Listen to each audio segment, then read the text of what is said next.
కేసీఆర్కు పేరు రావద్దు, పాత బాసు కోపం రావద్దు అనే ఎజెండాతో సీఎం రేవంత్ రెడ్డి ముందుకెళ్తాడని అంటున్నారు కేటీఆర్ గారు. కేటీఆర్ గారు ఏంటండి సిచ్యువేషన్? నేను ఆ రోజే చెప్పిన ఇది బంగారం ఇచ్చే బ్యాచ్ కాదు, పుస్తలతాడు ఎత్తుకపోయే బ్యాచ్ అని చెప్పిన. మీరు చెప్పినా వినలేదా? మనోళ్ళు హైదరాబాద్ వాళ్ళు విన్నారు, ఊర్లలో ఆగమైంది. మరి ఇప్పుడేంటి సార్ పరిస్థితి? రేవంత్ రెడ్డి గారు నిజాయితీ గల్లోడు. అవునా? ఆయన చాలా నిజాయితీ గల్ల మోసగాడు. ఇంతకే మీరు ఆయన్ని తిడతన్నారా పొగుడుతున్నారా? నాకేటి అర్థం కావట్లేదు. వెనకటి రోజులు మళ్ళా తెస్తా అని చెప్పిండు, నిజంగానే తెచ్చిండు. కాస్త అర్థం ఏంటి చెప్పండి సార్. వెనకటి రోజులలో ఎట్లుండే, మళ్ళా కరెంటు కోతలు, మళ్ళా యూరియా కోసం లైన్లు, మళ్ళా రోడ్డు మీద దొమ్మిలు, అవన్నీ మళ్ళీ వచ్చినాయి. ఆయన నిజాయితీగానే చెప్పిండు. మీరు ఇలా రేవంత్ రెడ్డి గారు మరి సెటైర్లు ఎత్తే ఆయన దోష పెంచేస్తాడు. మరి ఆయనకు వచ్చింది ఒకటే ఒక్క భాష. ఏటా భాష? మెమ్మెమ్మే బెబ్బెబ్బే, తెలుగు అది పీకదు. అదేం భాష? బాగానే మాట్లాడతారు ఆయన. ఇంగ్లీష్ రాదు, తెలుగు రాదు, హిందీ రాదు. మరి ఏటొచ్చు? బూతులు వచ్చు. తెలుగు రాదా?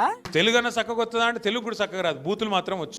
ఏటా బూతులు? నీ లాగులో తొండలిడుస్తా, ఆ నీ గుడ్లు వీకి గోటీలాడతా, అయ్యి బాబోయ్, నీ పేగులు తీసి మెడలు వేసుకుంటా, ఓరి నాయనో పండబెట్టి తొక్కుతా. అర్రే ఇంకా ఆపండి సార్, ఆపండి బాబు. పాలమూరు రంగారెడ్డి ఎత్తిపోతల పథకాన్ని పూర్తి చేస్తే కేసీఆర్ కు పేరు వస్తుంది. ఆహా, పాత బాస్ ఉన్నాడు కదా ఆయనకు, పాత బాసు. ఎవరు పాత బాసు? మాకు తెలుసు సార్, మీరే చెప్పండి కూసింత. ఆయన కోపం వస్తుంది. ఆయనకి ఎందుకు కోపం వస్తుంది సార్? మన హక్కు మనం తీసుకుంటే కిందికి నీళ్లు పోవు కదా. అయితే పాత బాస్ ఊకుంటాడా? ఏం చేస్తాడేంటి? అరే నా చెంచగాడు ఉన్నాడు తెలంగాణలో పోయగుడుతున్నాడు అని చెప్పి ఆ చెంప ఈ చెంప వాయిస్తాడు కదా.